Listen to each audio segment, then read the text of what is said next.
Welcome to the Strategic Audit, where we examine the systems, incentives, and institutions that shape American policy. Today, we're looking at a controversial question. How much influence should any lobbying organization have over American foreign policy debates? And more specifically, where is the line between political advocacy and political pressure? Let's audit the issue.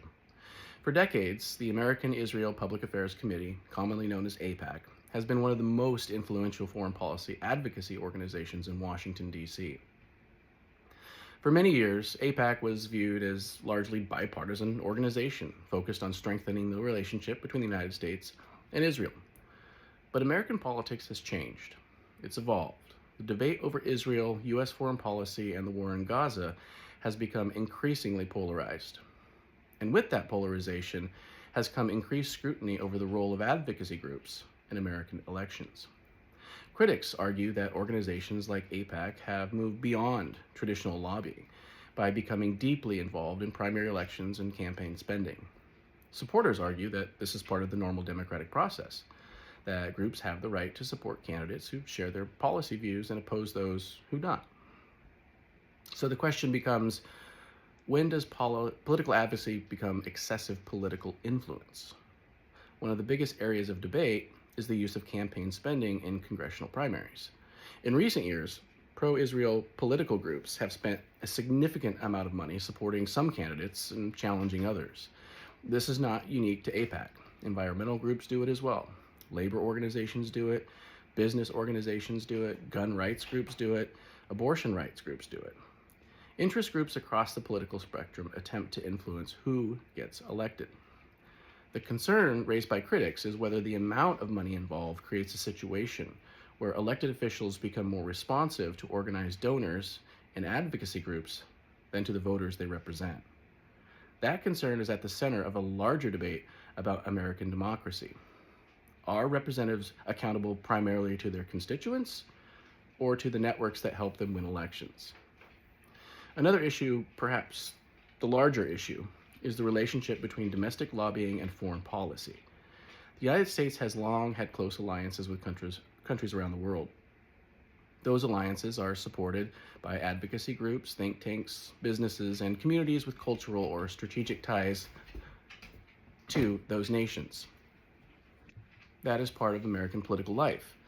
But critics argue there must be a clear distinction between supporting an alliance and pressuring American officials to avoid certain policy debates. In a democracy, foreign policy decisions should be debated openly. Supporters of strong U.S.-Israel relations argue that advocacy for the alliance is not foreign control. It is Americans participating in the political process.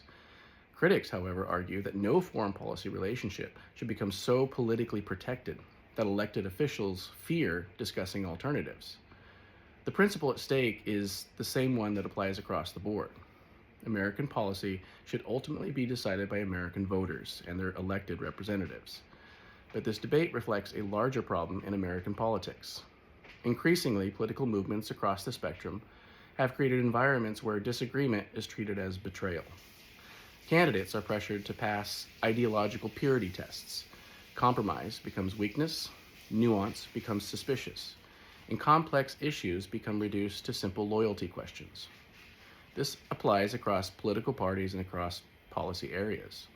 A healthy democracy requires disagreement. It requires debate. And it requires elected officials who can consider evidence, listen to constituents, and make independent judgments. So, what should we be auditing? Not whether Americans are allowed to advocate. They absolutely are. The First Amendment protects the political participation. The question is whether our political system has created incentives where concentrated financial power can overwhelm public debate. The question is whether voters have enough transparency about who is influencing elections. And the question is whether elected officials feel free to engage honestly with difficult foreign policy questions. Strong alliances matter. The relationship between the United States and Israel is important and has strategic, economic, and security dimensions. But alliances are strongest when they are built on mutual respect, not political intimidation. An American democracy is strongest when elected officials answer first and foremost to the people who elected them. The goal should not be fewer voices in politics. The goal should be more transparency, more accountability, and a system where every issue can be debated openly. That's the audit. I'm Heath Curry. This is the strategic audit. Follow the facts, question the system, and stay engaged.